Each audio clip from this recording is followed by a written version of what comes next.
On this podcast, Biashara Box, our core is content creation. Okay, I know we are using the words film and photography, but those are like among the top, very powerful visual tools of content creation today. You know, when you grow up in an African country, or even in just Kenya, there's the way your parents will always want to panel beat your your career, yes. Your path. Yeah. I think I grew up too fast. Not because I wanted to, but because of the situations I found myself in life. If I tell someone I used to shoot in a nightclub in Nyanyuki at 500 bob at night, they won't necessarily resonate with me right now. I found myself the only black person in that room. And it was scary. Like, it was a bit scary. Yes. But equipment is only important if you know how to use it. I have to say Jackson Wild was a turning spot for me. At that time, I was actually going to give up. Okay. Yeah. I made a lot of personal relationship mistakes, especially regarding finances and stuff. And what I've came to learn is that you need to know your value as a photographer. The money is there. It just depends on which door you're knocking. Yes. Or how you're knocking that particular door. How you're packaging yourself. You're packaging yourself.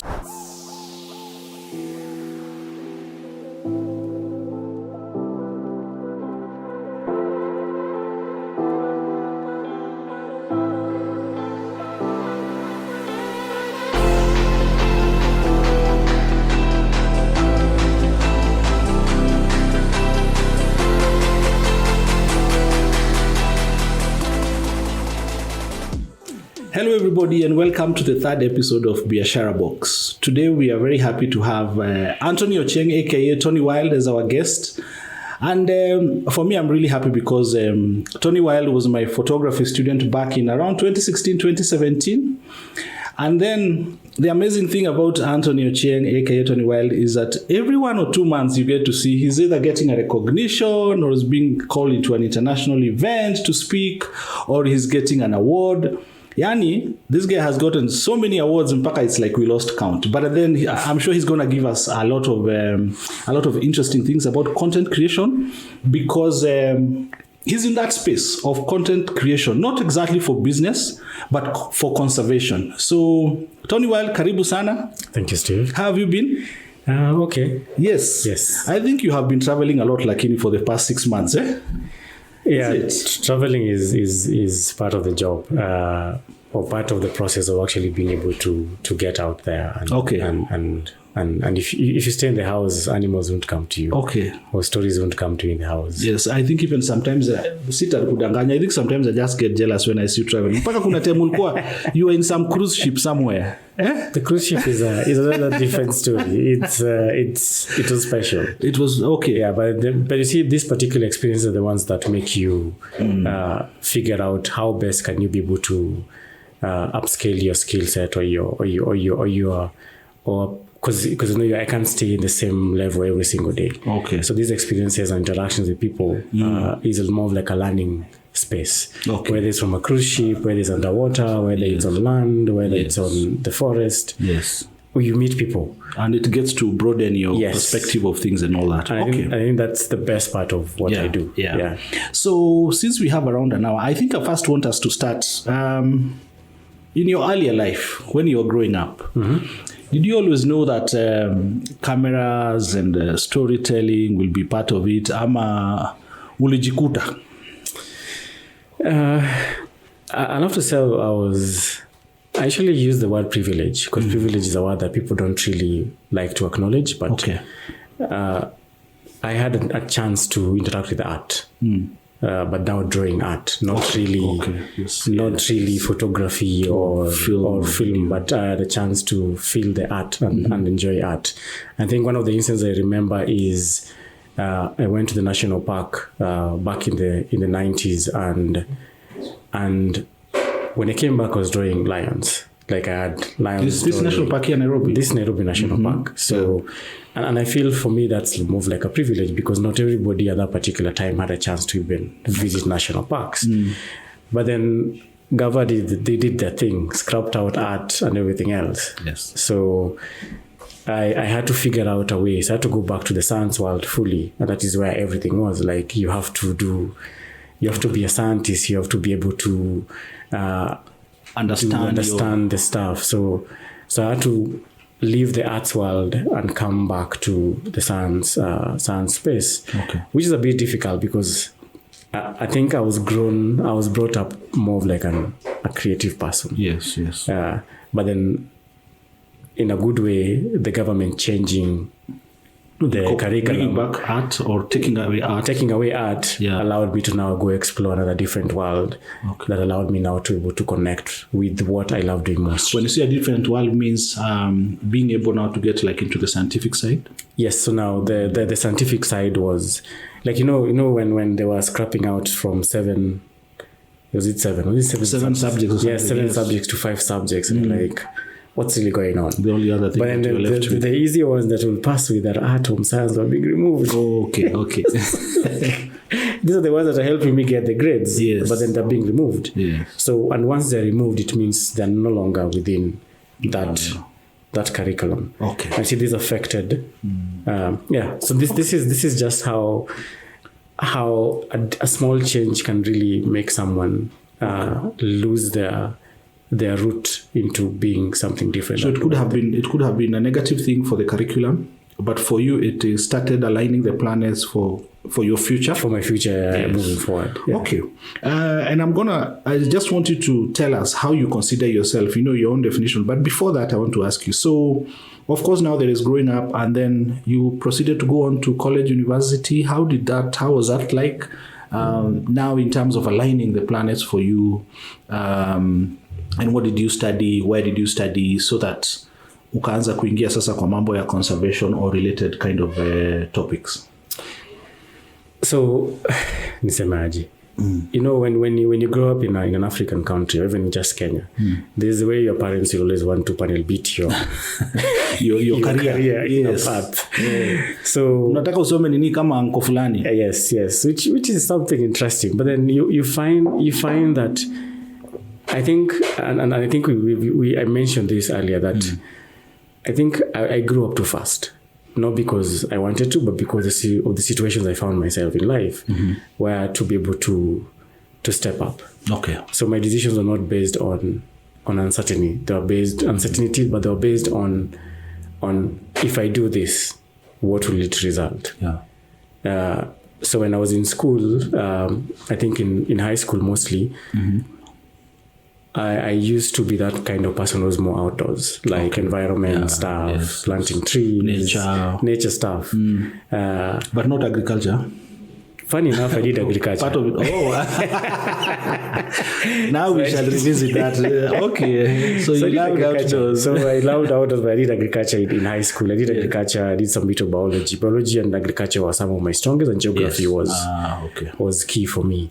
I didn't know what I was going to do, but interestingly, when I was choosing my joint admission board admission, I chose 3 universities. So 3 courses. One was being a Kiswahili teacher, which is Kiswahili. But for the 2 other 2 courses in UIN and Moi University, I chose wildlife management. Okay. So meaning I was really, really particular. I just wanted something that would get me to the outdoors. Yes. Not necessarily being in a class, because I've taught before. So when I was teaching, people choose careers based on what they've experienced. Yes. So even before I joined campus, that's in Moi. I used to teach in one of the local schools back at home. Okay. So in that process of teaching, like, this can actually be a career. Yes. So when you're choosing your joint admission board, you're looking like, but this wildlife. So I chose wildlife 1, wildlife 2, that is Moi and UN, and then chose Kiswahili. Kiswahili now was mambo ikikataa. Not really mambo ilikata. I was good in Kiswahili in terms of writing, but not really speaking. Okay. Yeah.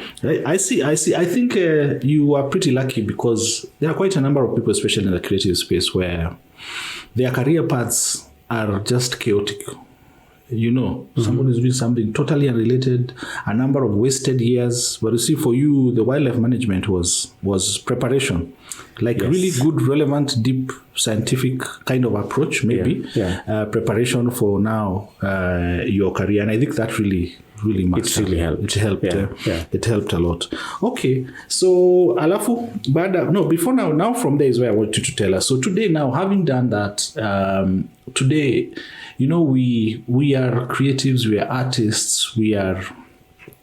So like now you want to be a DOP, you want to be a producer, unapiga picha, unafundisha, but if you are at the pearly gates walking into heaven and St. Peter is standing there and he asks you, so Tony Wild, wewe ni nani? Like how would you really want even people to consider you? Because your path has also been quite a long one. Yeah. A lot of changes have happened. You've been reinventing yourself. What do you consider yourself today? Funny enough, most people will consider me a photographer. But the way I define myself is an educator. Okay. But then using photography as a tool to do environmental education. Okay. But then in definition, what I am right now is a conservation photographer. Conservation photographer. Yes. But Tony, you're also a filmmaker. So I do films, but yeah. But let's just be realistic at some point. Conservation photography is a new space. Is not something that is it. It is a new space. Like it's not something that at the time I was starting up. I think I'll even count how many number of Africans actually doing it. Oh, okay. I think even. What Probably others who are doing it was a very lonely guys space. who are doing this kind of photo and film content really in were they there like in Kenya really? No, they're mostly people from the western part of the country of the world. Yeah, and I can even remember one. It was a preserve of Wazungus. Yes, so the access wasn't that easily. So you can imagine you can't access the equipments and then you can't access even the story. So you can't really create. Okay. Yeah, you understand the science, you enjoy the science, you love it to the core, but you can't be able to tell that story. I see. So you see, there is a lot of multiplicity in who you are. Eh? Yes. But definitely at the core, you want to be a conservation photographer. That's what you consider yourself. I consider myself to be to date, unless something happens between now and the time. So around the time when we met, I think I got to know about it in between your early days of your career. Maybe you can tell us about it after you finished. Where did you get your stepping stones, and then how did you start transitioning step by step? Yeah. So I've always wanted to be a scientist. Like I'm always happy with being a scientist. Okay. Like I'll always respect the fact that I went to school to study wildlife science, which is beautiful. But then one thing that made me be able to upscale is that there are other opportunities I had, like working in different places. Like I think the first place of work was in Giraffe Center in Karen. And amazingly, what I used to do there is teach people about giraffes. And I think that's where probably the camera interaction started, because visitors will come and then give you a camera and tell you, take a picture of maybe the giraffes. Okay. So, but I didn't necessarily know this was the direction I was going to take, because all I knew was I wanted to be an environmental educator. Like I just wanted to teach people about conservation. And you said you had started teaching Uko back up country. Yeah, so I'm just already had started picking up on teaching, and that was the main thing.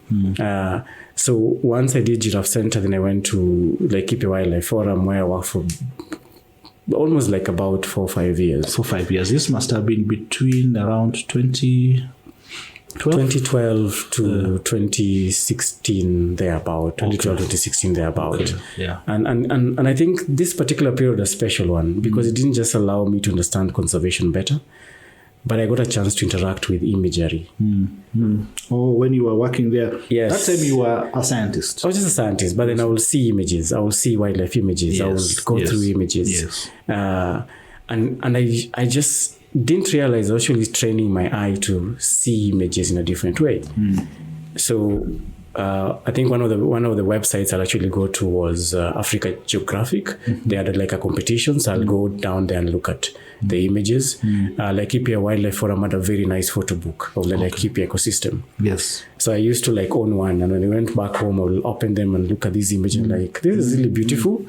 And I want to do it, but I don't know how to. I didn't know how to do it.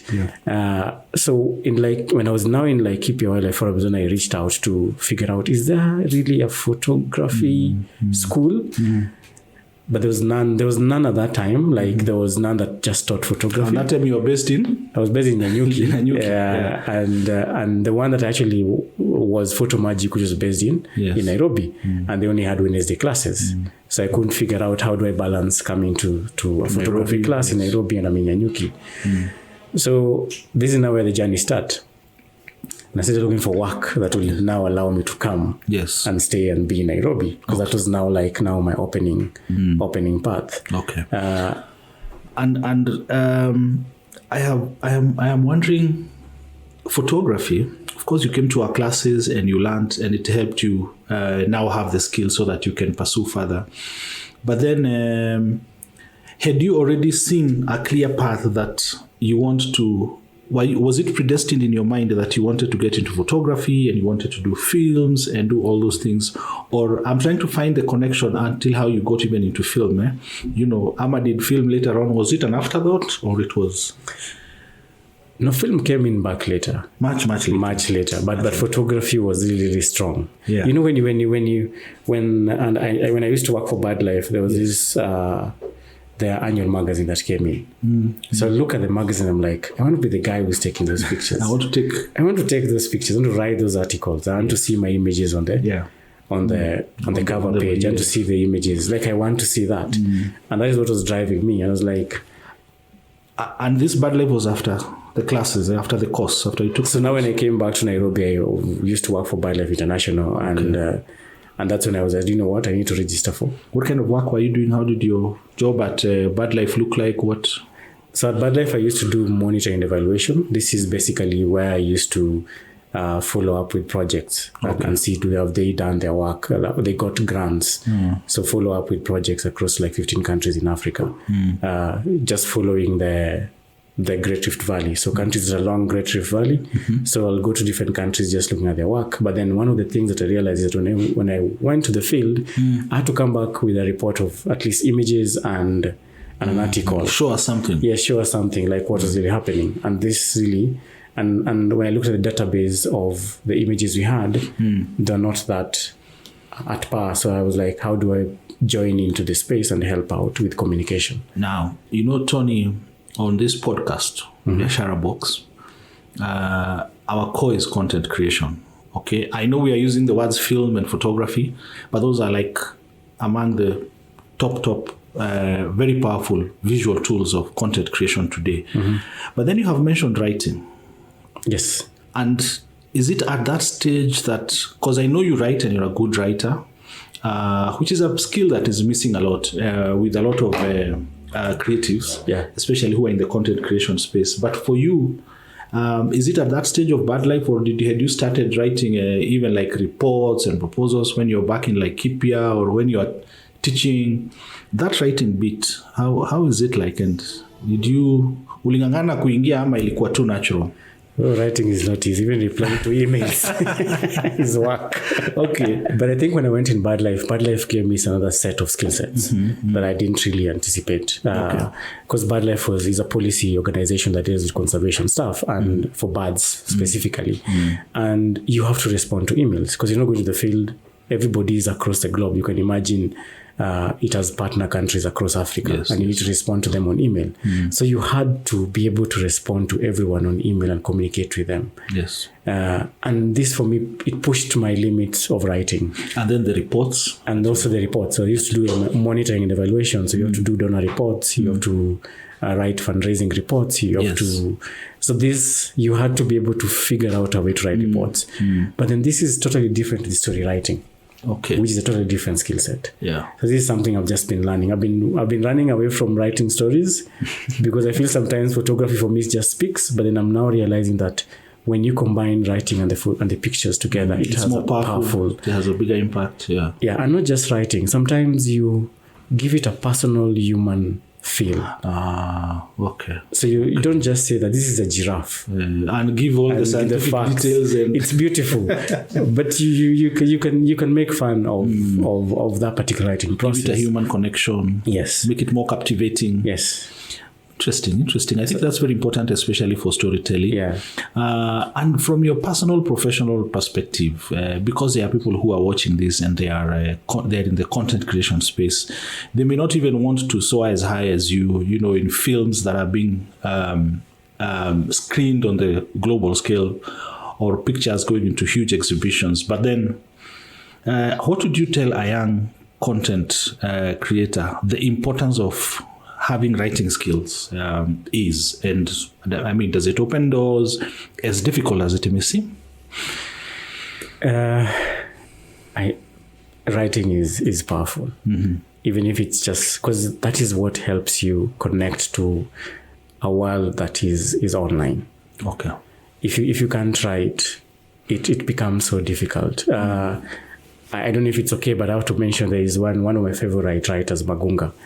If you read his pieces and how he puts his content out, it really captivates you. The moment he combines it with photography, it's just like, wow, this is beautiful. Had you said so that we look for him online, he's called? Magunga. Yes. He writes about mostly his topics. He does lifestyle, a couple of different stuff. But his writing pieces are... Yes. They are powerful. They're powerful in their own way. And the way he blends in culture and current issues and stuff. Yes. And I was like, if I had his skill set, ungekuwa mbali kuliko with my photographers, like, yo, this is kind of good. But then it doesn't limit me per se to really build up.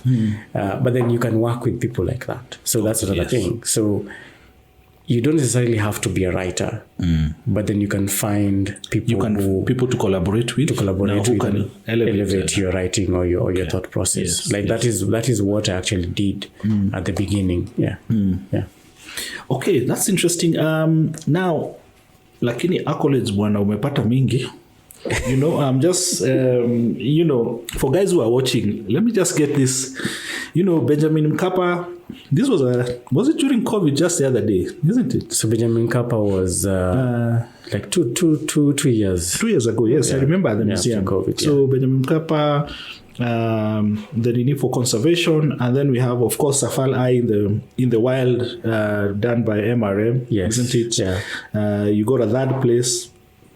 We have a Forest Guardian, which is a film. So Forest Guardian, or does it also have did it start with photography or is it just purely a film? It started with photography. Okay. Yeah. I think it's a stretch of a project. It's always a project. For me, all of them are actually more like projects. Yeah. Finalist on Bloomberg Green Film Festival. Then we have Forest Guardian, Blue Water Film Festival.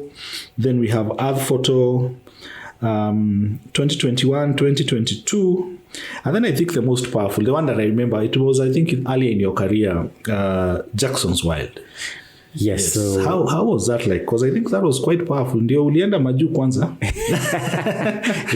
remember seeing you with some of the big ass cameras, and with Wazungu Zuko. Is US, isn't it? It was in US. Tell us a little bit about, because it was among one of your first. I have to say Jackson Wild was a turning spot for me. At that time, I was actually going to give up. Okay. Yeah. And I think I was actually sitting with my dad and we were having this conversation and he was telling me, you went to the US, you would have just stayed there. I'm like, no.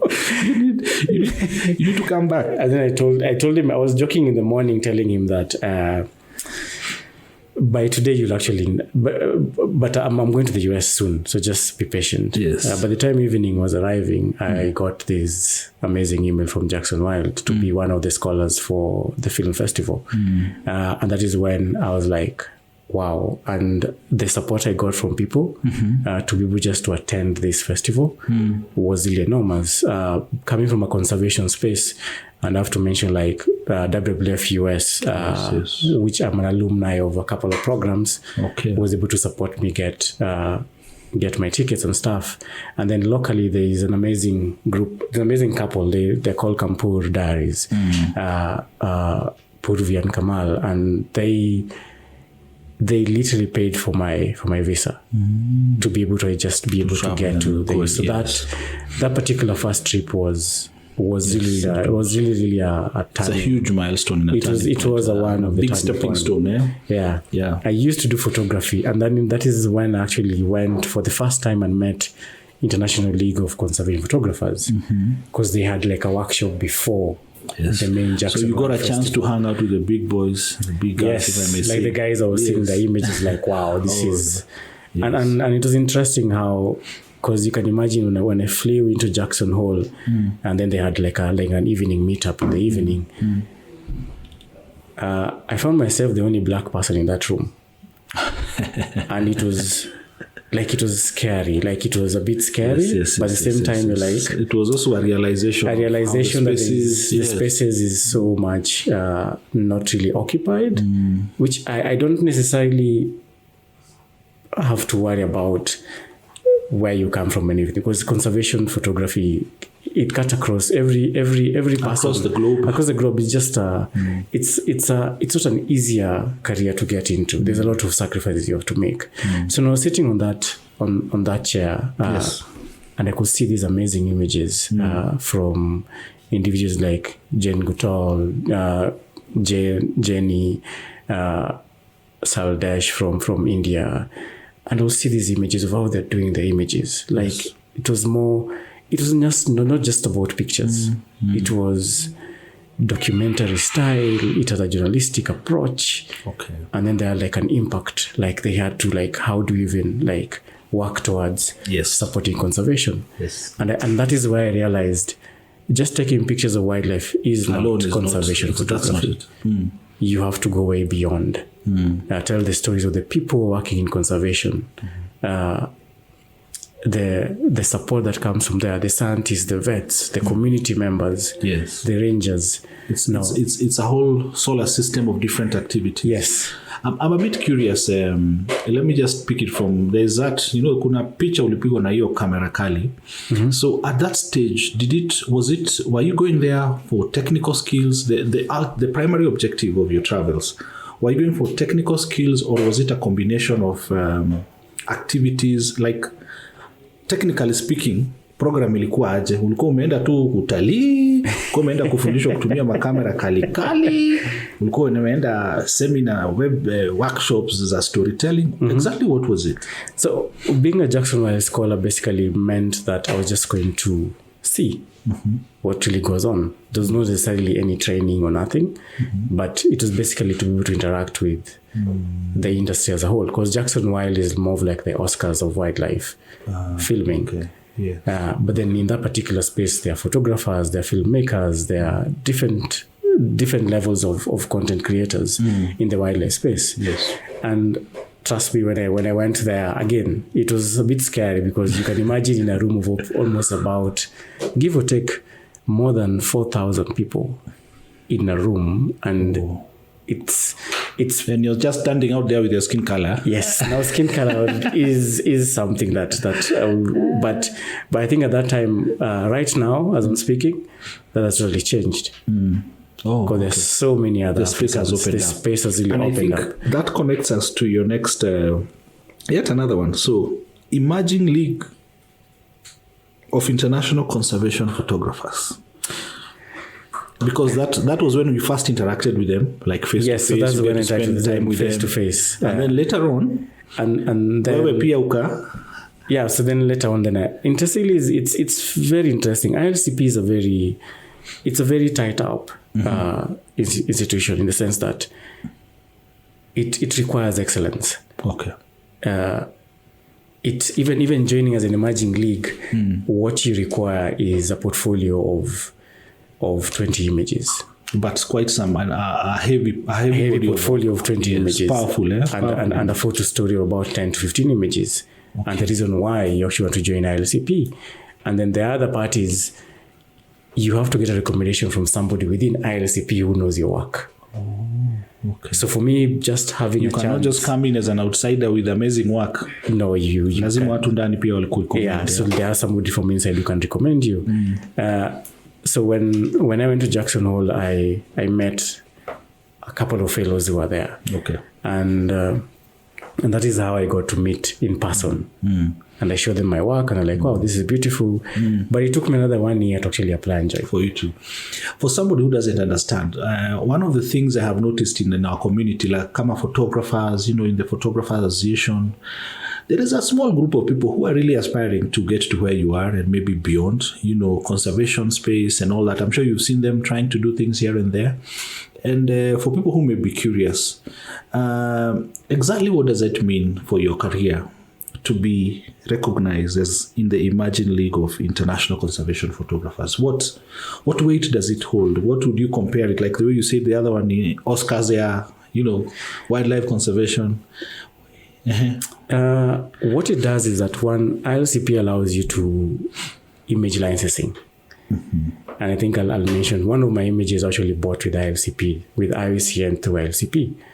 So even if I don't have like continuous work, my images are still, I can still license my images under ILCP. And ILCP can be able to sell my images on my behalf, but on the conservation topic. So I'm still supporting conservation beyond just the images I take. But most importantly is that particular community of learning and interaction that really brings that particular level of being able to join the community. And let's just be honest, communities are very, very important. Very important. Very, very important. And even locally, Photographers Association of Kenya was a very, very important community for me. A family to grow into. Yes. And I think for the ones who I met mostly and trying to figure out where do I go to next was really interesting. So this aspect of communities was really, really interesting. Yeah. And in the photography space, in the Kenyan photography space, there was no conservation photographer. No. There was wildlife photographers. Yes. Which was good. What is the difference? Documentary photographers are there. What's the difference? There's a very big difference. I think one of the images I'll show, probably talk about is when you see an image of an elephant, it's beautiful. Just alone. Yes. But when you see an image of an elephant with a fisherman in front of it, just chilling and fishing and doing their own business, that's conservation photography. That's something different. There are 5-10 stories all woven into that one particular image. Yes.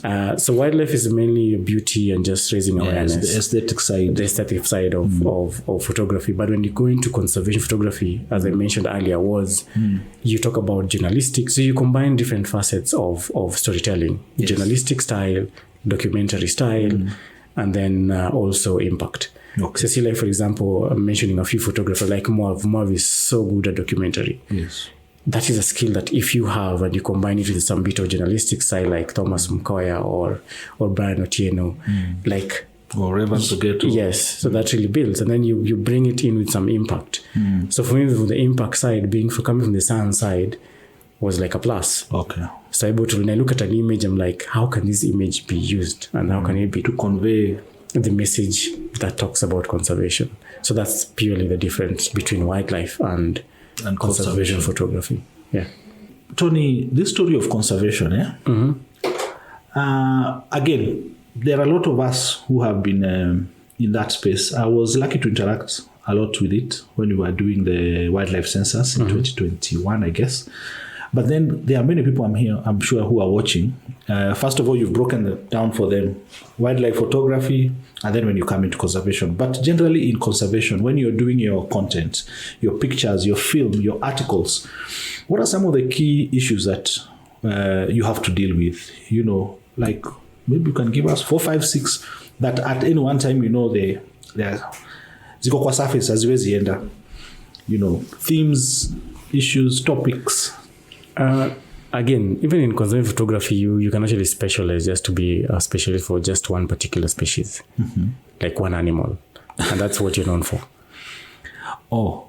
Yeah. Oh, like that guy for the elephants. Yes. What's his name? Yes. So the elephant man, yes. You can just... He just focuses on elephants and tusks. And then you just change it and you just change. And you see, you can do topics like wildlife trafficking. You can do topics like... rangers rehabilitation of sites. Like I'm a fan of rangers. Like if you see most of my work, it's mostly rangers and people. They're always there, next to the wildlife. Yes. So and then community interaction with wildlife. I'm really getting into that space of being able to tell the story from the heart. If you tell the story from the heart, everyone is able to connect with it. Yes. Because one of the things I've learned over time is that if you want to really get into people's minds, you tell them a story and you get into their humanize the story to be able to help. So conservation photography is so broad. I know when somebody talks about conservation in Kenya, the first thing they'll think is about an elephant. Yes. So let me try to break it down. So conservation, even the caregivers, they value the elephants. Don't joke with the elephants. Yes.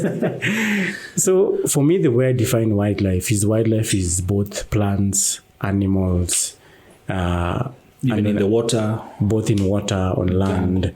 So that is all wildlife. The fish, the insects, the butterfly. I actually make fun of even the mosquito is actually part of wildlife. Oh yes, then I remember the time you were very happy about Mufadal's fishes, Yes. So you can imagine this kind of stories. Like him just focuses on fish, and especially in unknown rivers. Yeah, and stuff. So you can imagine somebody doing work of fishing in the Masai Mara. Yes. Now that is now it's science, but then you need to figure out how do you photograph it in a documentary way and a journalistic way to tell his story of the work he does, where the world can actually connect. So it's really interesting when you look at photography, conservation photography specifically, is that it doesn't end with the image. The business goes beyond the image. Before and after.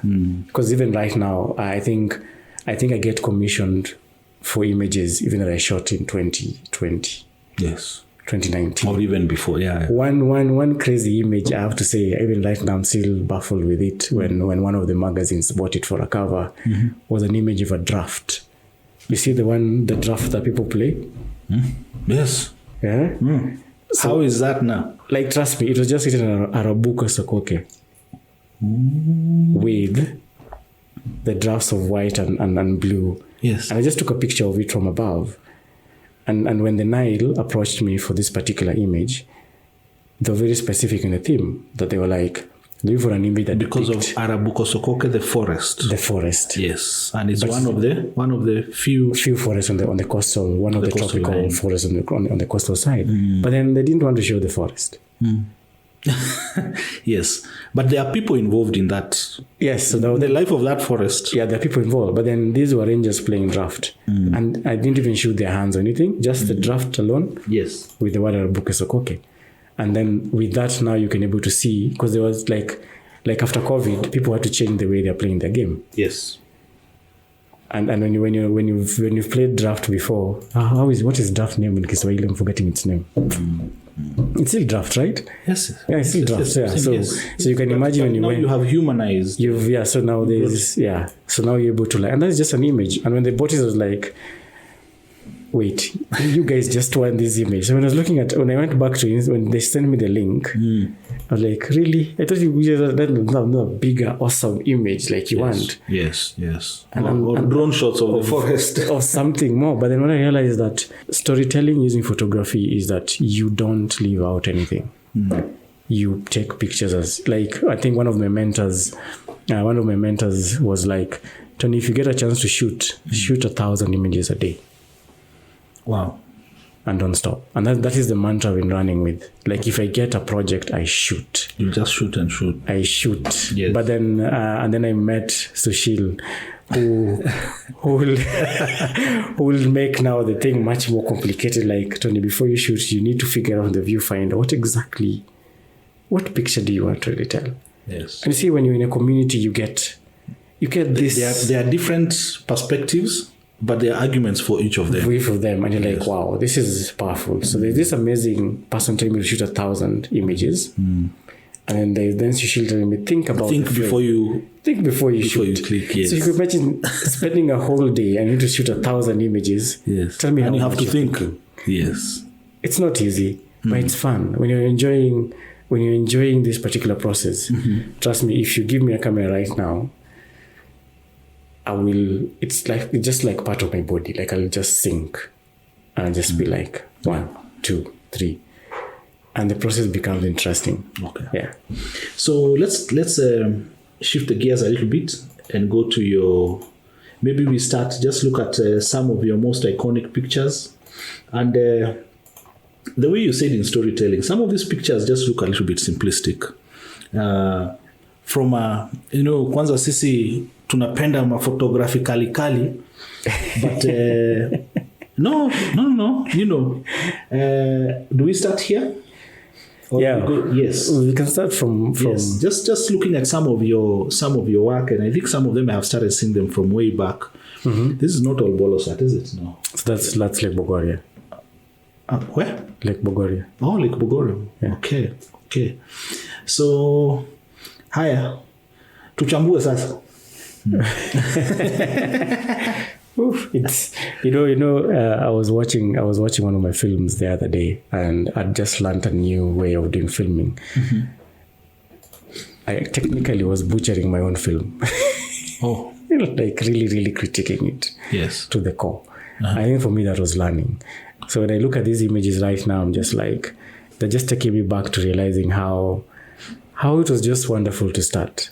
That drive, that energy. And I think at that time, Lake Bogoria is known of, Lake Bogoria, you can see up to about 119 species of bird in 1 hour, give or take. It's one of the famous bird sites. I'm a lover of birds, and always be a lover of birds.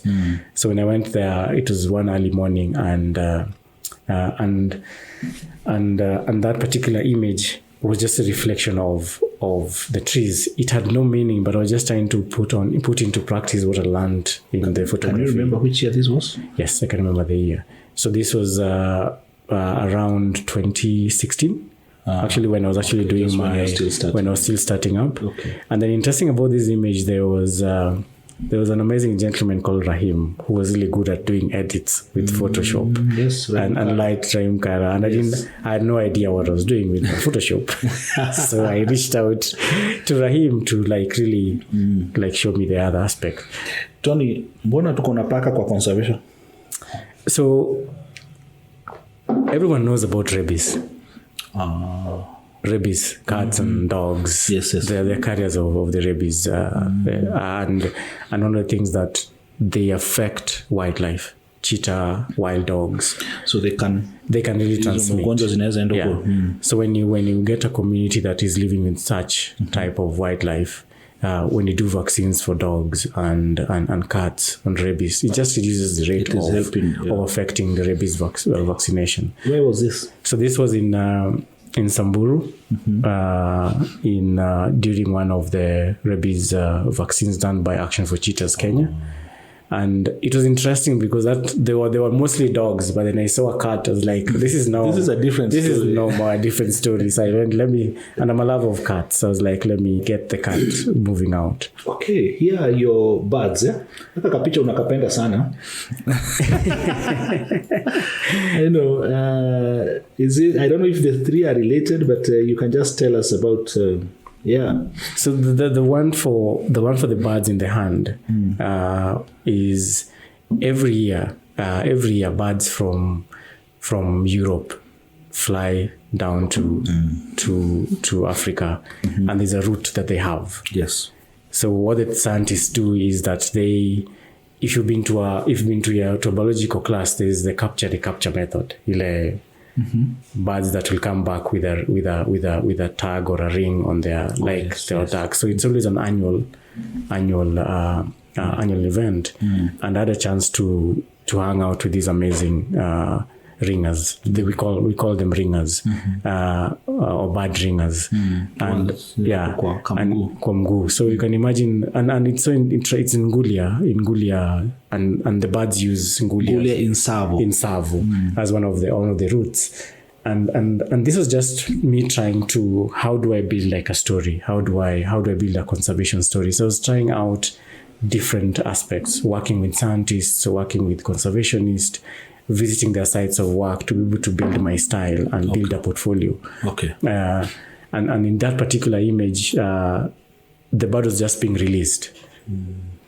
Wait, is bird in a katoto ama that's its size? That's its size. So it was just being released off the hand of a gentleman called Chesire. Yeah. Interesting. The water bird? So the waterbird is connected with my another long-term story in Uganda. So Uganda is a very special place to me and always will be for my photography career. I think when I was starting up, no offense, Kenyans, but everybody was just telling me, oh, you know your budgets. We don't have budgets. It's good you're doing that. But then this organization in Uganda really embraced the whole idea. And I said, you know what, let me just go stay there. So I stayed there, and I was which part of Uganda? It was in Gamba Island, some island 2 hours in between Lake Victoria. Lake Victoria too. And it's a sanctuary for chimpanzees, about 50 chimpanzees at the I moment. think I remember that time you traveled. Yeah. So I spent almost a month, 2-3 months there, and I'll just wake up to the sounds of chimps and people working with chimps. And that's when and that place is a bird's island. Like you see birds and water birds from left, right, and center. So practicing my photography skills, like the shutter speed, just trying to be part and parcel of your camera. Yes. And this really helped to personify the story. Is this the same place for the chimps? Yes, that's the same place. This is where you are? Yes. And you have this some very, let me call them intimate, crazy close-ups of these things. They come only fall in love nazo, I think.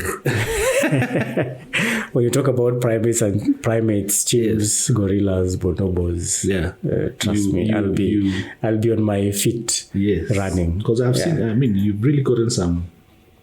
Both of them. So those are hands. You see, when you're doing photography, photography is so special in the sense that you can use light, texture, contrast. Like there's so much that you can use. Sometimes when people think about an image, you need picture too. See picture too. There's a lot that comes into an image. Lakini sasa hii Tony, hii mikono, tell us, what's the story with the hands? So with the hands, like you can imagine when someone has like a feeling of a scratch somewhere, you'll be able to like in your hand when you're you feel like scratching. Yes. So you can imagine the chimp having that feeling, and it's just something that you can just see. Okay. And you see when you're doing photography, don't just focus on wide shots. Detail shots tell the story even better. Close-ups, wide, the eyes, like different shots. So really between these two, even just my own curiosity, like this one, can you remember, are these two different animals? Are they young, old, juvenile? What? Pretty much. So the other one is the close-up. The other one was the boss of the group of the chimps at that particular time. Who's the boss? That was the boss, but I'm pretty sure right now it has been overthrown or something.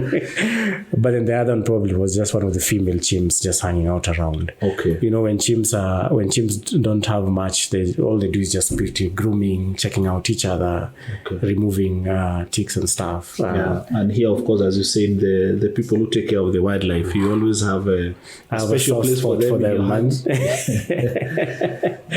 Yeah. So this place, just tell us a little bit about this place in that island in UG. They have like how many chimps is what do you call it? Like a sanctuary? It's a sanctuary. So these chimps are actually chimps that have been brought in from illegal wildlife trade or pets. So there are chimps from Moscow, there are chimps from DRC, there are chimps from different parts of the world that are actually there. And there's it's so interesting when you read the stories of these chimps. Yes. It has for me it was like a personal healing. For me, I call that island my healing spot. Okay. Because these chimps are from different parts of the world. Each chimp can be a book. Each chimp is just different. Some were doing like crazy circus shows. Others but do they eat these things, Uko? There's some that actually in Uganda could have been destined for food. So you can imagine that. And even me personally, I was going through a lot that particular period. So being in that particular island was healing for me. Okay. I was just like one of the chimps coming to hang out and chill. Unasemanga you are what percent chimp? 98%. 98%. Yes. Lakini najua tuambia poa, lakini ni sawa. Okay, let's so solar. Yeah, climate change is real, man. And there are very many ways of mitigating climate change. And there are areas where there is no pure electricity and livelihood and stuff. So solar energy plays a key important role. Okay. And we look at the conservation space. We're telling a story about chimps, telling stories about conservation. There are people that live with this wildlife on a day-to-day basis. Yes. And to be able to uplift their livelihoods, there are projects that are there to really amplify and give, not necessarily give the best.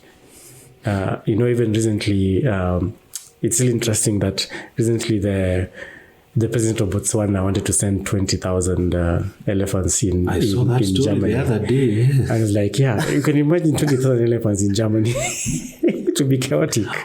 But it means they have a lot of. They have many in Botswana. Yeah? They have a lot of. So living with wildlife is not easy. Where are they going to survive in Germany? Climate. They can't. But you see, when for me, when I see an African leader say that particular comment, it means he understands the beauty of staying with wildlife. Okay. And the non-beauty part of staying with wildlife. There's a lot of sacrifice that has to come. Can be made, yeah. Yeah. And I think such countries need a lot of support, need a lot of funding to be able to just be able to build up. And that is why being a conservation photographer is actually key. Because you are the guys who tell the stories. Yes. And bring things to the mainstream. Yes. Yeah. I think I have known that you have one of the programs, and maybe this is the right time now to start telling us about now the establishment of Tony Wild, just for people who don't know what it does, because I can see here now we've got primary school kids, and I can also see something that looks like just general public. Yeah. So I'm sure this could be part of one of the projects under Tony Wild. Hiyo ni nini juu ulidecide kujiita? So I don't know how to put it. So when you hang out with people, you really learn a lot. So let me tell you a bit story about how this thing came across. So I think just after high school, I applied for a job here in Nairobi, and I thought it was this lucrative job you can go work. But I didn't know they were recruiting for insurance individuals. So they went in and took us through like a dream board, how to make your dream board and stuff. I was like, okay, this is interesting. So I made like a nice dream board. So it allowed me to really think about what do I really want in future for me as myself and moving forward. And then one of the things I wrote in my dream board was I really wanted to start an environmental education organization that will allow younger people to be able to be in parks. And that's where now, like the passion for environmental education was really now becoming much more strong and stronger. I see that was at the heart of when you were starting. Now that, even right now, that is still the heart of my you work. may have taken many different parts. Yes. But unajua hapo kwa education, the knowledge and all that. Happened that is where my heart is. Okay. Photography, to some extent, I say it wasn't in my plan in 2012. When I was reviewing my plan in 2012, it was not in my plan. But it's an important cog in the whole system. So it was coming. Because if anything, even these people you're teaching, they have to learn this skill so that they can be able to document and tell their own stories. Because you can imagine if somebody's staying next to the park and I've never gone to a park. So are you telling us education about conservation is one of the main reasons why you established Tony Wild? Tony Wild was actually, that was more of like a legacy project for me. Okay. Yeah. Great. I think we have a lot of pictures here, but then this is one of my personal favorites. And I know there's a series in this, and I'm sure we were going to put it in the edit.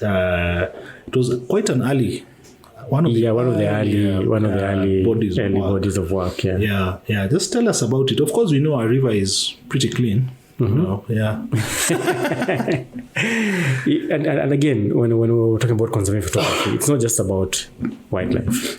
It's about rivers, forests, soils. Yes. It's just about everything about nature, but more documentary, journalistic, and building up the impact. So there's this amazing group of people in Dandora who are actually rehabilitating Nairobi River. And when I was invited by a friend of mine called Sam Dindi, who's a long-time friend from campus, Natuni, you need to come and take pictures of these guys. I'm like, okay, let me just... Does it run a project like even up to today? Or so the project is still there running, and they have sprouted into other parts of the Nairobi River. Okay. And even contribute to the Nairobi River Commission that was lastly established. So you guys now went down there to just take pictures and document it. And when we were there, you could feel how that river looks like. Yes. And I was like, how do I bring that river in a beautiful way that does not make someone say ew or sitaki kuangalia picha tena. Yes. So combining it with the blue sky, with a nice blue sky. So you look at the image contrast there, right? Where you use the contrast of the blue sky, and you come down and you're like, oh, there's even a dog line that is dead in the river, and that's when you realize we actually need to do something. You have a problem. So it's like a line of beauty. If you look at the image, it's like a line of beauty between what the skies give us, the nice blue. And I remember there is even a set of some kids, so there is, so there is, and you can imagine the interaction. And that's why people and wildlife for me are like one, and nature are one thing. Yeah. Okay, great. Let's look at two projects that I think tell us about the rangers and the rhinos. How what's it? I think, was this a lady? Oh, that's a gentleman. Someone, okay. Yeah. But here I remember. Tell us about this: the rhinos and the ray. Yeah. So, again, when you talk about community, and this is where now I'll mention ILCP coming into play. Mm-hmm. It was during COVID, and I get this email that you've been selected amongst 3 other photographers to document the lifestyle of rangers across Africa. Okay. Across Africa. But then I was specializing in Kenya alone, so I had to choose my sites.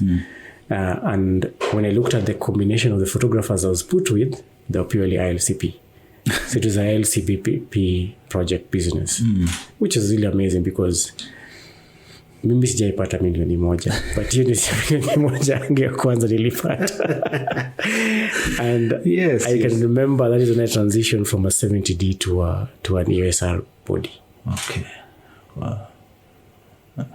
So when I saw the email, I was just like, wow, is this really real or is this my dream? But I was just like, because if I tell someone I used to shoot in a nightclub in Nyanyuki at 500 bob at night, they won't necessarily resonate with me right now. But then when you look at that particular process of journey and you're looking, for me, it's not just about, it's like, you can actually make money out of this passion you're actually doing. Yes. And that's when I started appreciating the business side of conservation photography. Okay. So, and I'll be honest, as much as I love conservation, I love photography, I have to pay my bills. Yes. I have to. No, you can't do it when there's no money in your pocket. Yeah, I have to figure out a couple of things. And for me, the most humbling and experience that I ever had is working with rangers. Okay. I thought I was passionate about conservation. Man, those people are way passionate about conservation than I am. Yeah. If there is no passion, pengine utachoka haraka. Utachoka. From the amazing women and gentlemen in Reteti, in Meru, the rangers in KWS and the rest, those people are so resilient. And for me, that is what I took from that assignment. Okay. Resilience. Being able to hold on to whatever you do. Sometimes I think, for instance, you just see rangers and you just think, say tu ameamka tu kwenda kazi. No, pana. I can explain.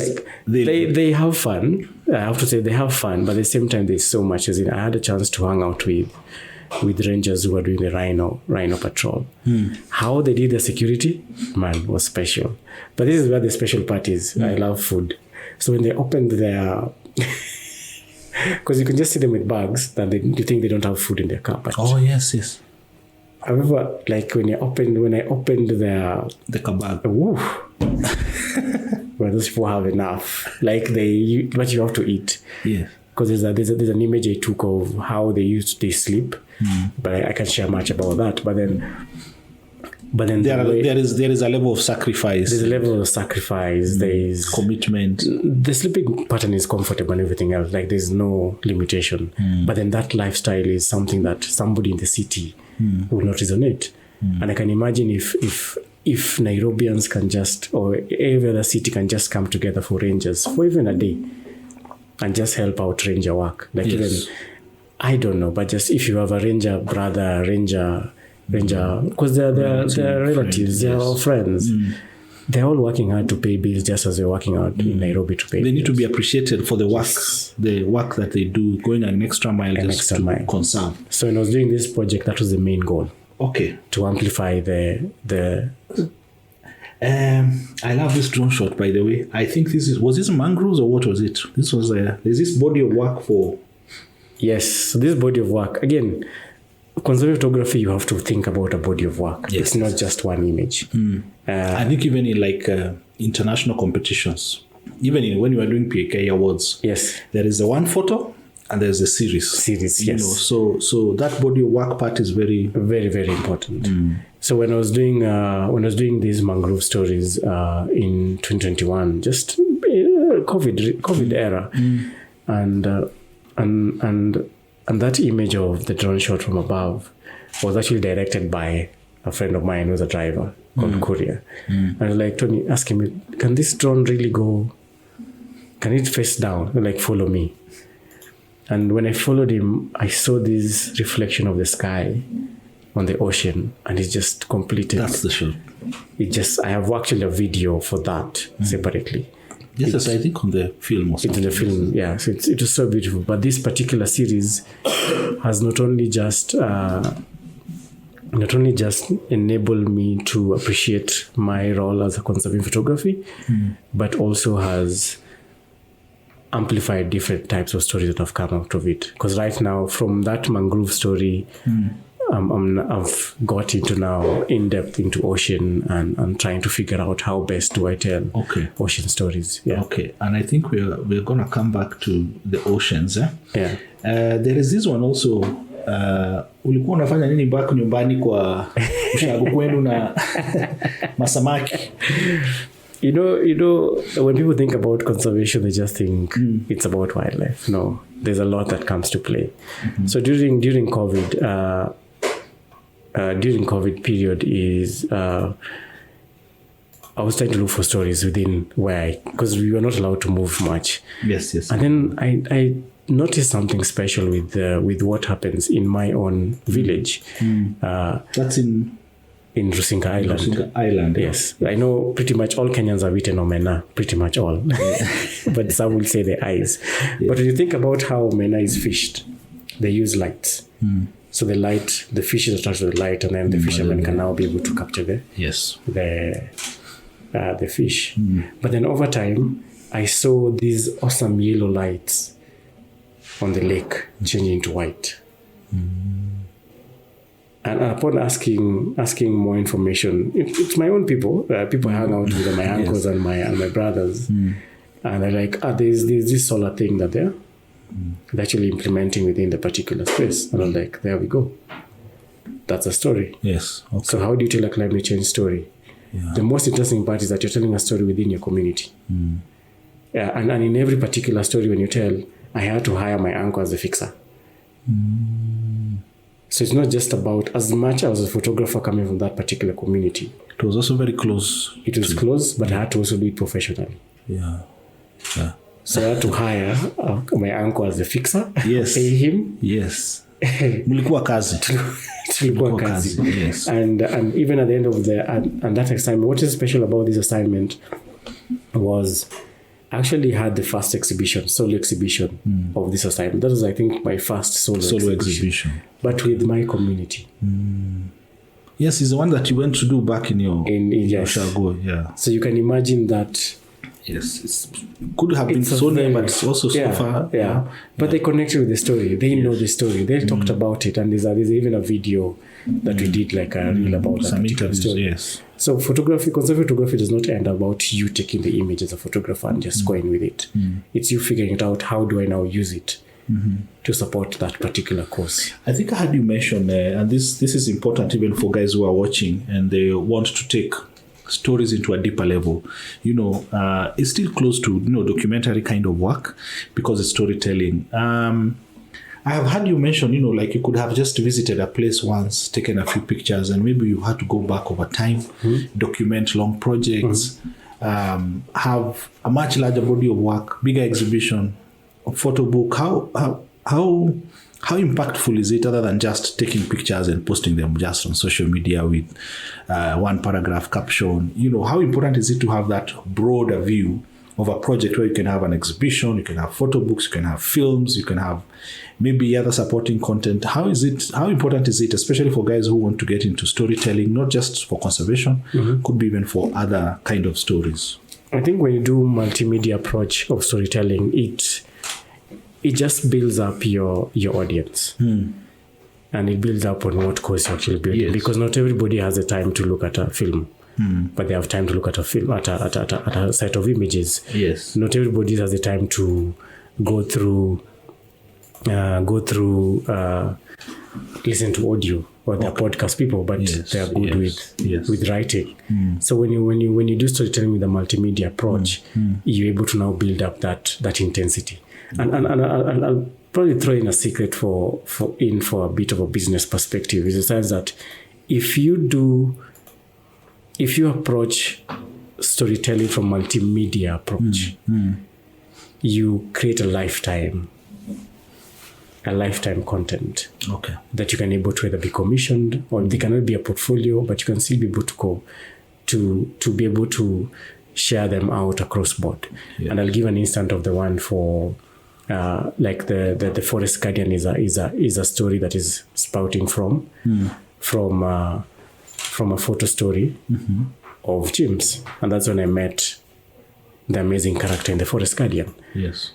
If you look at the story for the climate change story within my local community, is in 1 year I was able to do a community exhibition. And then the exhibition was not just done in Kenya, it was done in Egypt.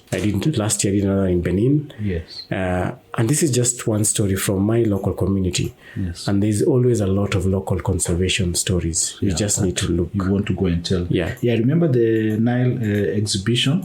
Yes. I'm not sure if I'm able to see here. There's one picture here that is very powerful, Tony. And I think hii picha ilisambaza sana. This picture. So that picture was actually part of the series of the Ranger's Lifestyle. Okay. That was commissioned by... This one for the elephant. For the elephant. And for the Game Rangers Association of Africa. So when I was commissioned for that job, it was part of that particular series. Yeah, I think this picture has amazing emotion on it. Like, the day I saw it, I was just like... This is it's classic, It was beautiful. It's a beautiful picture. Okay, as we get to close, I think documenting of projects.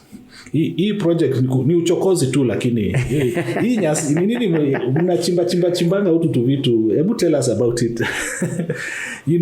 And how long is this project? It's Amboseli? It's almost in other parts of the country right now. I'm actually across Africa. So landscapes. So wajua mtu akiongea kuhusu nyasi, kitu ya kwanza utafikiria ni ng'ombe na mbuzi zako. Yes. But grass has a lot.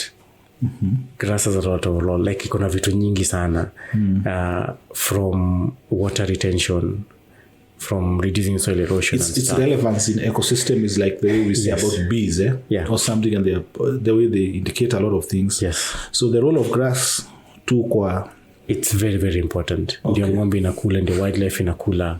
So you can imagine the insects stay there and they have different types of grasses. So you can imagine when a landscape is totally degraded, like hakuna nyasi kabisa. Saa zile unaenda unakuta tu bare soil. Bare soil. Yes, some stories of erosion nini yote like pull up. And then unapata so when you go to, when I was doing this project at the beginning I was like, you guys are just digging semicircular holes and hoping that when it rains, the rain will stop and then you plant grass on it and then it grows. But now this is where my science now comes into play. Yes. And when I asked the people in the project, and I asked them, okay, so now you want to tell me after digging these holes, you digging these or some bands and then plant the grass when it rains, it actually sprouts. So I was doubting Thomas before I actually got the assignment, but I was doubting from a scientific, I was questioning from a science point. Okay, from the science that you knew at that time. Yeah, that time, which I was like, unajua, like ukienda kwa shamba saizi, ulime. Kuna wale mimea watagrow faster. Yes. More like the weeds. Yes. Those ones, because you've just opened up. Seed even yes. So I was asking, you're opening this soil. Yes. And you're making it more conducive for growth. So you want to tell me the grass will compete with the weeds? And the answer I got at that particular time from the amazing friend of mine was like, they're still doing research on that. There are people who are doing research on that. But then 1 year later, they reached out to me and tell me, hey, do you want to get part into the project? Like, it's okay, I'll try out. And that's when the journey began. And that was in 2021. Yes. And I went to start shooting grass. And not just grass. Grass. That sounds a bit pretty boring, Tony. It is. So I'll take you through the process. So it's a type of photography called fixed point photography. So fixed point photography is used for monitoring scientific ecosystem restoration and scientific level processes. Yeah. So kuna kitu inaitwa GPS. It is a tool that you can map or locate where you are. So you go, pick the point, stand there. The same lens that you used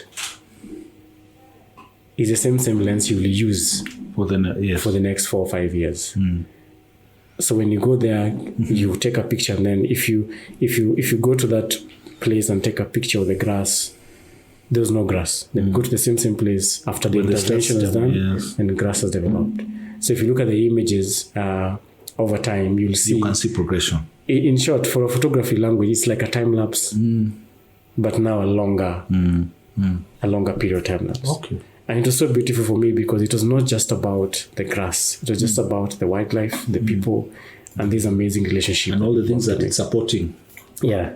I'm trying to check.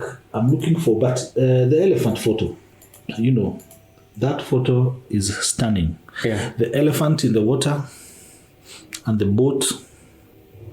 And you've got this imposing picture of the elephant. Tell us about that picture. In as much as I know there is a little bit of compression on, but surely that is what we're talking about, coexistence? Tell us about that picture. It's technically called passive coexistence. Unaile like sijui nitumie hii, but bibi na bwana wakishazoeana sana, kuna venye tu hiyo ni space yake, ni space yangu. Okay. Ilo washazoeana, unajua tu like by the way kombe yake usishike. Pale inawekangwa inakaa hapo. Usishike. So that is how this amazing community in Lake Jipe. Lake Jipe is in south, a little bit in south. Is it in Kenya also? A little bit. It's a transboundary. Transboundary meaning it is shared between Tanzania and Kenya. That was Lake Jipe. I've been there. It's beautiful. It is beautiful. Yeah. Yes. Okay. So you can imagine a community just hanging out with elephants. Oh, they live on the shores. Yeah, but the elephants come to. The elephants come to chill out. Yes. They'll actually say like Lake Jipe is like an 8 to 5 job for both the elephants and the people. Just like Amboseli. Yeah, like an 8 to 5. So they see them during the day? No, this is different. In the morning, the elephants move from Savo, the park, they walk. From Savo? Oh yeah, because 8 in the morning. Yes. As everybody wakes up in the morning, they're also waking up preparing to go to the lake. Yes, to go get water. To eat, cool down, to eat also, lake, to eat on the marshes, on the shores. And stuff, yes. Yeah. Okay. And even the fishermen in Lake Jipe, They also have to fish. So what wanaenda kwa hapo, just the area around the lake is a fertile place for. Yeah, so there's a, I don't want to go into the details of the science, but there's a reed that has grown around the lake, and the lake is actually under threat, and that is the story I'm working on right now as a film. So I did a photo story before, which is published in Capital FM with Save the Elephants, but then right now I'm doing a film regarding the same scenario on the same now story, and I'm doing it together with the Nature Environmental Wildlife Filmmakers, and also with the African Wildlife Foundation. So it's a combination of different conservation partners, and that is what conservation photography is. You're not just the photographer. You have to work with a scientist and a conservation partner at some point. Now, for guys who are watching, whether for conservation or other kind of storytelling, how much do you have to understand? How deep? How much research, Googling? How relevant is it? Because sometimes I have seen people go to undertake projects, and I mean, you've not even taken time to understand. Like kama tunaenda kupiga picha ndovu, una understand behavior ya ndovu. Uliona ile picha ya juzi video watu wakiinuliwa na gari ya ndovu. I mean, their tourist vehicle. Yeah. How important is it for research, background research, getting information for content creators, especially who want to get into deeper subject matter, like in this case of conservation? Research is key. I think I didn't mention earlier that one of the courses I did, which was very, very intentional, was conservation photography with visual storytelling. How do I put it? I think I'm going to repeat that a bit. So one of the things I think with Jamie Heimbach. So Jamie Heimbach is a tutor on conservation photography. And when I was looking for, just again, it's for me, it's really like growth. Just as the way I was looking to learn photography as a skill set, I looked for courses that will help me build my skill in conservation photography. So I looked for a course that I did in conservation photography, and you guys can actually check up on it. And when I did this particular course, it allowed me to understand that it's not actually going to the field to take pictures that is the work. It is the research you do before you go to the field. But the time you come to click, yes, you've done enough research. Because there's a lot of techniques you can use to do the story in terms of photography. So if you don't know the animal behavior, if you don't know the people, you don't have links, you don't have the science. So there's a lot of things that you need to happen. You have to happen. For those who are in film industry, there's something called the research. So also in conservation photography, you have to sit down and do research. You have to know who's your character, who's the context, or where you're shooting. What is the call to action? What is the conflict? Like these key storytelling aspects that you need to understand before you actually be able to tell the story. Like you need before to you move to ground, you need to be able to understand. I know time is much gone. We just have a few minutes left. We are way past the hour mark, but I know you have a lot of things that you can share. But as we get to the close, let's talk a bit about your films. I think there are two. And my question is, Forest Guardian. Of course, you have told us a little bit about it, but how was the experience like? And even if you're not involved in I don't know if you're involved in the shooting and the editing and all that, but then as a content creator very deep in your subject matter of conservation, how has filmmaking impacted the work? Has it made you reach new audiences? Has it made you get more impactful kind of responses? How relevant is the video part, the film part? I think I'll still go back to one thing, the why. Why am I doing all this? And for me, why I'm doing all this is because I need to be able to educate people about conservation and tell them. So depending on what media you want to use, and the one that I actually be able to do was films. So during one of like right now, everybody everywhere is planting trees. It's beautiful. Many. It's good planting trees. But the question is, how many are actually taking care of those trees? Oh yeah. That question has been asked a million times. And then, take pictures. Let's come back. And then, so that's the thing. And when I saw this, I was like, okay, this is not really right. But then I met this amazing, awesome human being, Sezi Mugisa. I think right now he's going to about 78 years old or something. This guy has planted a lot of trees to actually be a forest, to be home of about 60 chimpanzees. Okay. Now that was the story. Where is the forest?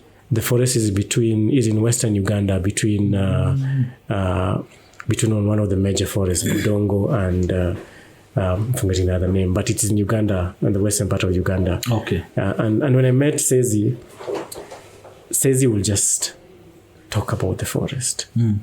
I've been into a forestry class. Yes. But trust me, Sezi was special. Yes.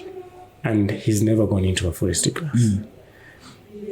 So you can imagine that enough knowledge of indigenous knowledge that he had. Yes, yes. Because he used to talk about his dad planting trees and stuff. So that was where the story is. And when people are planting trees all over, I felt that this film will be really helping.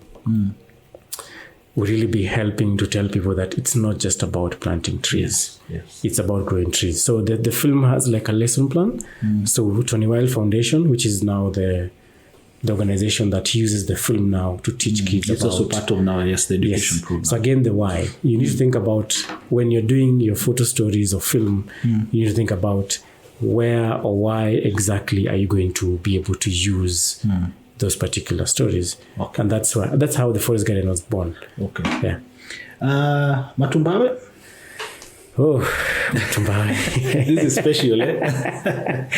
Matumbawe is special. Actually, Matumbawe is corals, and corals are found in the ocean. Oh, that's a Swahili word for coral. So Matumbawe is the Swahili word for corals. Finally, now we get to meet your Swahili side. Yeah. Finally, the Swahili teacher is back. Okay. Okay, so hebu tuambie kwanza these stories of underwater and because you know when the first time I actually be able to, like the first time I visited Kisiti Mpungute, which is a national park, south coast of Kenya, and I was lucky enough I knew how to swim. And I think in a class of 40 people who were studying wildlife management, those who were able to just swim properly were like 3. 3? Yes. So you can imagine, this is like swimming alone was just a barrier. Yes. For someone to access the beauty. Yes, because now of the ocean. And you see, you even learning swimming when you are grown up. When you're grown up, it becomes difficult. Learning how to swim in a swimming pool is one thing. But then in the ocean is another different thing. So when I dived there, I can remember I was with a gentleman called Anthony Nzioki and Charles Mudama. And they were just following me as I dived. Yes. The colors of those beautiful corals and fishes remained in my heart like. No, I can tell you every time I look at your work, Tony, and I see that those blue colors, they just stand out. It's something different. You know, even like this one, you know, it's amazing. So you guys were telling a story from, you said it's Kilifi? Yeah, so I'm just trying to give a background how I got into the ocean space. And when we dived with my amazing classmates from Moi, and I saw these fishes with black and white, some with yellow, and I was like, this is totally beautiful. But when I took, because I was in the campus at that particular time, so when I left the ocean, I was just like, I felt like it was a far off reached space to get. Unaweza tu ile iko hapa karibu. Yes. But then 2 years ago, I really wanted to get into the ocean. So I reached out to an organization called Revolution. Again, conservation photography is about building collaborations with institutions. So I reached out to them. It's not the other way around. And reaching out to them, I told them, this is me. This is what I do. Yes. And I wanted to be able to get part of work of that. Yes. So we don't wait for stories to come to you. Go look. Sometimes unaenda kutafuta. But I was going there as a photographer. Yeah. And then I met these, again, rangers. Rangers are just going to be part of my heart for the rest of my life. But then I met this group of rangers who are reef rangers. Yeah. And these reef rangers, they dive. And they're always just cleaning corals, planting corals. That's an interesting title. Restoring. They're reef rangers. So reef is the one that is on the coastal. And it's the one that separates. Yes, it separates now from the shallow ocean. Yeah, so where as guys go, and now the deep, now the other side. Yeah. So when you look at the corals, they're beautiful, and you know with climate change, the corals are facing out of coral bleaching, and this coral is like, it's like a forest for the fish. It's an underwater forest. It's an underwater forest. And again, coming from grasslands and forests, and then I'm finding another underwater forest. I'm like, beautiful. You must have been in your dreams heaven that time. So I had to learn how to dive. I had to learn how to be able to maintain my buoyancy underwater. And then I used to use a GoPro, but then I felt a GoPro is actually limiting my extent to what I really want to show the world. Because now again, as a conservative photographer, I have a responsibility. Because I can't call myself a conservative photographer, and I cannot be able to get information to my audience. Yes. So I had to invest into a whole underwater equipment set. Yeah. And again, collaboration is really amazing, because when I was looking for the housing to buy, I met people from Marilax who are now the housing gear. And when I told them my story, and they gave me a very, very nice percentage discount off. Yes. So when I was buying it, I was not buying it because it's a new product in the market. Okay. And when I was buying it, it was because I saw one of my other, again, ILCP, International League of Conservation, comes to play. Yes, sir. Because now you see what your counterparts are doing and what equipment they're using. So you learn from them and be able now to implement them. I think in Africa right now, we can even count the number of like photography, underwater conserving photography, who are actually black. They are not that many. There are few. And I'm just trying to break into that particular space and be able just to take amazing images across board. So as we head to a close again, it brings us to that question that people ask. And I'm sure a few of the guys watching, photographers, filmmakers, videographers, would like to know Tony's opinion. Is gear everything? Our best camera is the one you have in your hands, especially in your space. I've shot wildlife many times.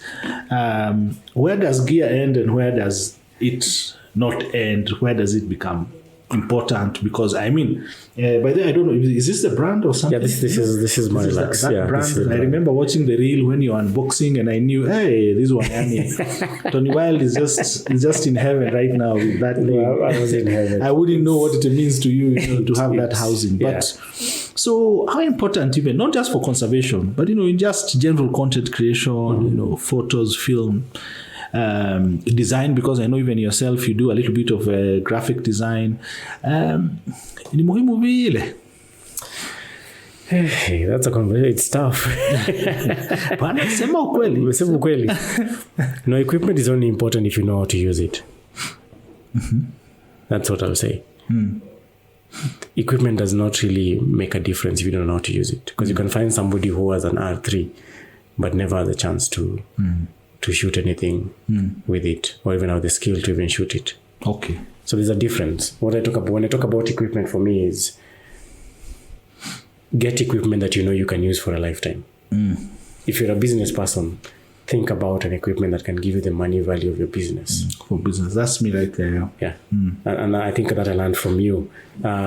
If you want to do prints, if you know that is your business for prints, like the large prints and stuff, think about the sensors you're using, and that's now you invest on that particular direction. Yeah. If you're going underwater, you won't put it on a polythene bag and drop it down, because you're burning a lot of money. So you need to think about, do I need to invest? So there's always that you need to negotiate with yourself. But I see, like you, when you started, you're using a GoPro. Yes. So and it was okay. But you start there, and then now when you're capable, you now move forward and upgrade. Yeah, because you can imagine like the underwater rig I have right now, it has like strobes and stuff. These strobes are not 2 shillings. Okay. And you need to go with them underwater. And the strobes, when you go underwater, the light it reduces as you get deeper. Yes, it gets more bluish, the colors disappear.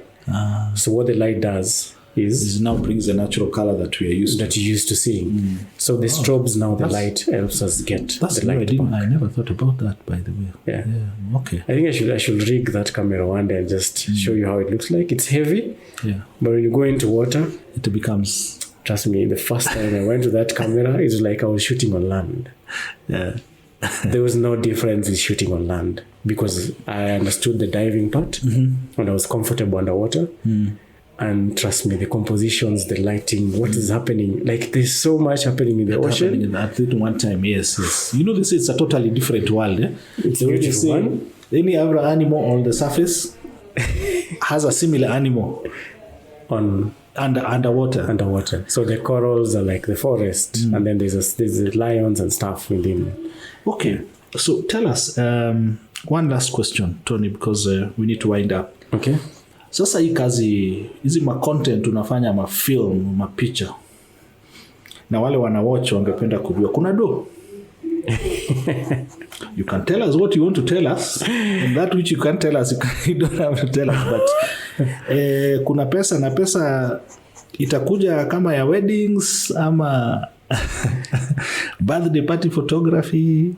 I think just like, I think one of the first things I need to say is that there's no easy way of making money, whether it's any type of business. There's no easy way. Yeah. Business is just like any other business. There's no free lunch. Yeah. You can't just do it like that. You can't just do it like that. So there's the path of growth, and there's the path of making mistakes. And as I'm sitting here, I've made a lot of financial mistakes. I've made a lot of personal relationship mistakes, especially regarding finances and stuff. And what I've came to learn is that you need to know your value as a photographer. So when you're charging, or the clients you're working with can able to pay you properly. Yes. And once you know your value as a photographer, you can able to know to gauge your work and be able to charge properly. But then I think one of the things we get so difficult or tied across is that, and this I'm learning from my experience, is that the money is there. The money is there. It just depends on which door you're knocking. Yes. Or how you're knocking that particular door. How you're packaging yourself. You're packaging yourself. So if you don't have a website as a photographer, who will actually find you? If you don't have social media presence. If you don't have a social media present, if you don't have a proper portfolio, if you're not in these communities, if you're not in PAK, if you're not in, like, if you're not in this wedding stuff, and if you're doing a wedding photography, hang out with wedding photographers. Yes. But trust me, I hanged out with wedding photographers. Even if you're in conservation. Even if I'm conservation. Because there's some things that wedding photographers will do that I'll definitely learn and come and bring back in. Because I want to do nice portraitures of my characters. Okay. So business is there. But then what I tell people is that, and I think this is the most difficult, it's the most difficult topic to talk about. When you're doing a passion project, especially passion project, you can end up without any single point. And like, unaisukuma tu juu ya passion. Unaisukuma tu. But then sometimes you have to look for these are the jobs that do not necessarily, are not basically, you may not like. Yes. But they're the ones that may support you as you pursue your. Yeah. Like I'm okay shooting baby bumps. Provided I can just find, but I won't charge. Yeah. Like I love to figure out how best will I charge that baby bump, depending on my time right now. Yes. Is it worth the time? Because that time you might be doing the baby bump for 5,000 shillings can be enough time for you to do a research. Yes. On a long-term project you can actually do. So you have to weigh and balance. I know money is a factor, but then you have to weigh and balance and see. I can spend, like you can look at a body of images. You've shot a wedding all day and you have to edit those particular images. It's time. So you need to start valuing time and the effort you put and equipment. Put in it, yes. Put in it. And I think that business side is what most of us lack. It's what we battle with. Yes. Yeah. So now your programs may be about mentorship, schools. Do you have room? Maybe there are guys who are watching and they are like, maybe I would want to be part of the stuff that you're doing. Do you have that opening? Like, would you have guys join you? Would you have volunteers? Do you have people on apprenticeship kind of thing? Maybe there are guys who are just curious. They would want to come under your wings. Wow. ama nimekutumia kitu bado hauja prepare kufanya. For a very long time, I've always wanted to help people grow. But then what I'm coming to learn is that in the process, I lose myself. Okay. Yeah. Okay. And because I give it, because there's a value. If it's a volunteer or somebody, when you go with someone in the field, you have to pay their accommodation, you have to give them a stipend, you have to. So, and this is something that you probably might not even have. Okay.